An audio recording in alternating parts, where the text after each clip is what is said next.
Madame la Présidente, Mesdames et Messieurs, permettez-moi tout d'abord de situer mon propos qui s'inscrit dans le droit fil du combat que le Comité français pour un Iran démocratique mène depuis sa création. Pour une République d'Iran libre, souveraine, séparée des églises, pacifique et non militairement nucléarisée. Cette perspective finira par s'imposer. Elle est partagée par les nombreuses personnalités étrangères, américaines particulièrement, qui sont présentes dans cette salle et qui mènent avec détermination leur propre combat pour convaincre leurs homologues, à Washington en particulier, de la juste cause que défend le CNRI. Qu'elle soit d'entrée de jeu remerciée, et plus particulièrement M. Mitchell Reiss, qui a été responsable politique du département d'État, en français, du ministère des Affaires étrangères américain de 2007 à 2009. Il a bien voulu accepter la fonction d'être le médiateur de cette réunion. Nous nous réunissons aujourd'hui, en quelque sorte, dans l'urgence, pour dénoncer et, si possible, faire cesser le martyre de 3500 démocrates iraniens réfugiés à Ashraf depuis de longues années.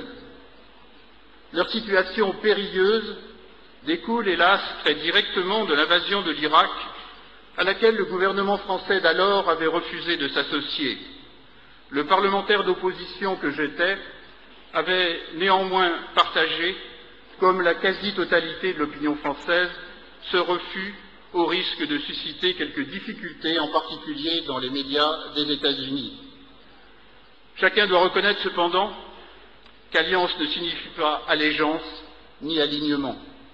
Depuis que les États-Unis et quelques États avec eux se sont engagés dans cette aventure de 8 années, il convenait à nos yeux d'en tirer toutes les conséquences avant d'évacuer l'Irak, un Irak loin d'être apaisé. On ne peut en effet arguer de la défense des valeurs universelles pour justifier une intervention dans un pays tiers sans apporter un soutien constant et énergique à des principes qui, comme ceux de la Convention de Genève, protègent les réfugiés. Certes, des discussions nombreuses ont été engagées par le gouvernement des États-Unis avec les autorités de Bagdad.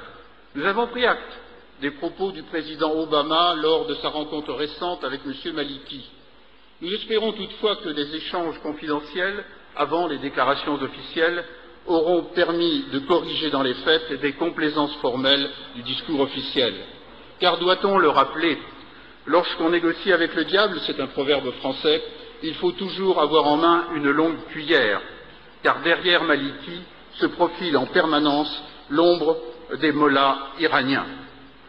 Il était pourtant évident que, sauf sous une contrainte forte, le gouvernement de Bagdad ne s'orienterait pas de bonne foi vers une issue satisfaisante du drame ashrafien. Ces exactions sans nombre n'ont jamais cessé d'être exercées contre des réfugiés, avec la complicité des autorités de Bagdad, sinon avec leur participation directe. La date du départ des réfugiés iraniens d'Ashraf a été fixée par le même gouvernement sans aucune concertation préalable, ni avec les réfugiés eux-mêmes, ni avec ceux qui restaient encore sur place de la coalition dirigée par les États-Unis, encore moins avec les représentants des Nations Unies. En dépit des efforts des Ashrafiens et du courage des autorités du Conseil national de la résistance iranienne, toutes les propositions honorables de compromis n'ont pas été adoptées, et certaines, hélas, écartées. Bien plus, à partir du moment où Bagdad a unilatéralement acté le moment du départ des exilés, les vexations les plus inhumaines leur ont été infligées. Aujourd'hui, comme naguère, les Arméniens ou les Juifs, Bagdad somme les Ashrafiens de quitter le camp sans même pouvoir emporter leurs pauvres biens personnels. Tout le passé, comme si la solution préférée de M. Maliki, tout se passe comme si la solution préférée de M. Maliki serait finalement de renvoyer les Ashrafiens dans leur pays, où les sbires de M. Ahmadinejad ne manqueraient pas de les accueillir avec la générosité qu'on leur connaît. Mais assez de cette litanie de constats révoltants. Le temps est venu d'accentuer les pressions internationales sur Bagdad, et cela est possible.